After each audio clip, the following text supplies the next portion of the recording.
and welcome back to the Ryder Games YouTube channel. My name is Jamie and I am here to teach you how to play a game from Gateway Island. And today we're going to be learning the 8th game in Gateway Island called Shelloker. Shelloker is a game for 2 to 6 players and will use the following mechanics: bluffing and betting. So without further ado, let's learn how to play Shelloker.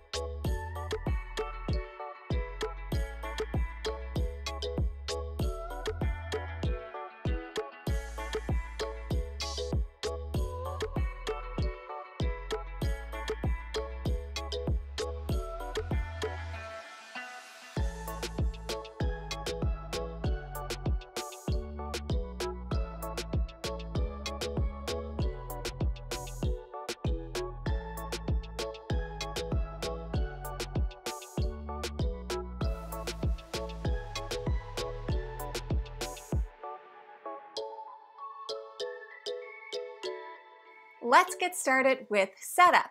Shelloker will use Island Card 8, the wooden cubes, the wooden discs, the bag, and the score track, which just so happens to be the inside of the box.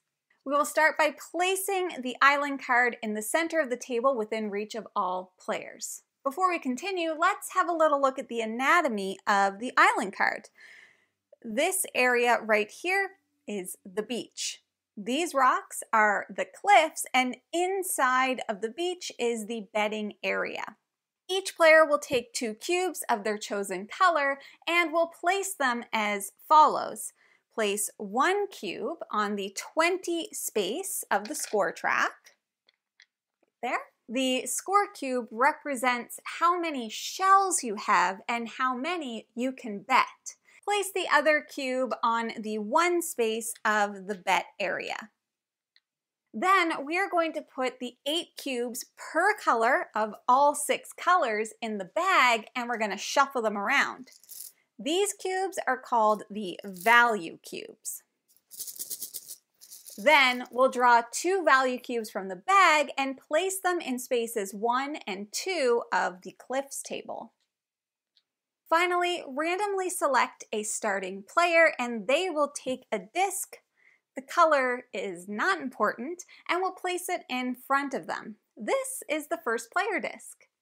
And that's the setup. Shelloker is played in a series of rounds until one of the endgame conditions is met, which we'll go over soon. To start a round, each player will randomly draw 3 value cubes from the bag. These cubes need to be kept secret, so each player can only see their own. Ooh. The round will start with the first player, remember that's the one with the disc, and proceeds clockwise. On your turn, you must decide how many shells you want to bet. This decision should be based on the value cubes that you have in your hand and the value cubes on the cliffs. You will then choose one of the following options: check, raise, call, or fold. So let me tell you a little bit more about those options, starting with check. If no one has advanced their bet cube yet, leave yours on the 1 space and pass the initiative to the next player on your left. This means you haven't bet for the moment because you want to see what everybody else is going to do. Once a player has raised, players may no longer check. If all players decide to check, they must return the value cubes from their hand back into the bag, and that round will end. You would then go to step 5, but we'll get to that a little bit later. Your next option is to raise. Advance your bet cube to a space with a higher number value than the most advanced bet cube to bet more shells than your opponents. Or you can call by advancing your bet cube to the same space with the most advanced bet cube to bet the same number of shells. As an example, if blue had already bet 4, red could call by also placing on 4. Finally, you can fold. If you fold, you will immediately lose the number of shells equal to the number in the space your bet cube is in. Move your score cube back on the score track accordingly. Then place your bet cube on the beach of its current space. As an example here, if blue would like to fold, they will lose 4 shells. 1, 2, 3, 4, and they will move their cube into the beach space where they are, which was on the 4 spot of the betting track. This indicates that you're forfeiting this round. Place your value cubes back in the bag without letting anyone else see them. After you've made your choice, play will proceed to the next player in clockwise order. Please note you are not allowed to raise to a number higher than the value of your score cube on the score track. You don't have that many shells. You just can't do it. However, you are allowed to call any amount, but if you win the round, you won't earn more shells than the amount you already have. The round proceeds clockwise until one of the following 2 things happens. Only one player remains after all others have folded. If this happens, the remaining player gains as many shells as the highest bet of their opponents. Then the winner puts their value cubes back in the bag without letting anyone see them. In this example, green is the only player remaining. They are going to gain as many shells as the highest bet of their opponent, which was 6. Or, all players that haven't folded have bid the same amount of shells, meaning their bet cubes are on the same space. Those players reveal their hand, and the player whose cubes have the highest value wins the round. Then all the revealed cubes must be placed back in the bag. When competing players reveal the value cubes from their hands, they must calculate and compare their scores.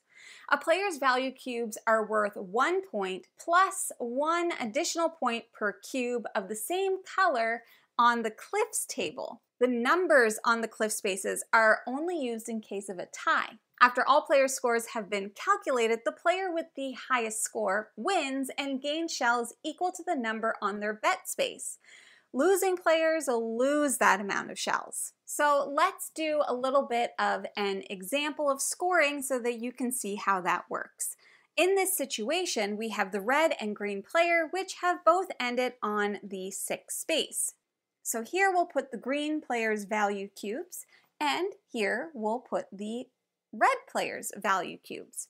Now, you'll remember that each of their value cubes is worth 1 plus 1 for each of the matching colors on the cliffs. In this example, green will have 1, 2, 3 points total because they have no matching colors in the cliffs, whereas red will have 1, 2, 3, 4 points total because there is 1 matching color in the cliffs. Just to give you another example, if there had been another white cube here, red would have scored 1, 2, 3, 4, 5 points because there are 2 white cubes in the cliffs. In either case, the red player will have won this round, so they will gain 6 shells, 1, 2, 3, 4, 5, 6, because that's what they bet, and the green player will lose 6. 1, 2, 3, 4, 5, 6. After all scores have been calculated, the player with the highest score wins and gains shells equal to the number of their bet space, while the losing players will lose that amount of shells, just like I showed you in the previous example. Now, if a player decided to call but didn't have enough shells and wins the round, that player only gains as many shells as they already have, and the losing players only lose that amount as well. In case of a tie, the winner is the player with the highest number of value cubes of the same color of the value cube in the highest number space on the cliff table. That sounds a little bit confusing, but just as an example, you'll see here this white cube has a number 3, where this has a 2, and that one has a 1, so you're just looking at the highest value on the cliff table to break that tie. If there is still a tie, repeat that same check on the next highest number space and so on. In the very rare case that there is still a tie that cannot be resolved, all the losing players will still lose shells as usual, but the tied winners neither gain nor lose shells. If no endgame condition has been met, a new round will begin. You will need to reset as follows. Place all of the bet cubes back on the number 1 spot of the bet track.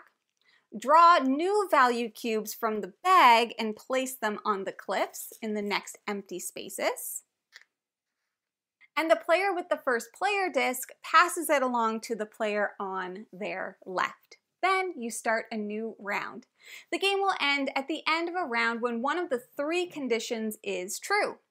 A player reaches 35 shells, any player has 0 shells, or all 12 spaces of the cliffs table has a cube. Regardless of the end game trigger, the player with the most shells wins the game.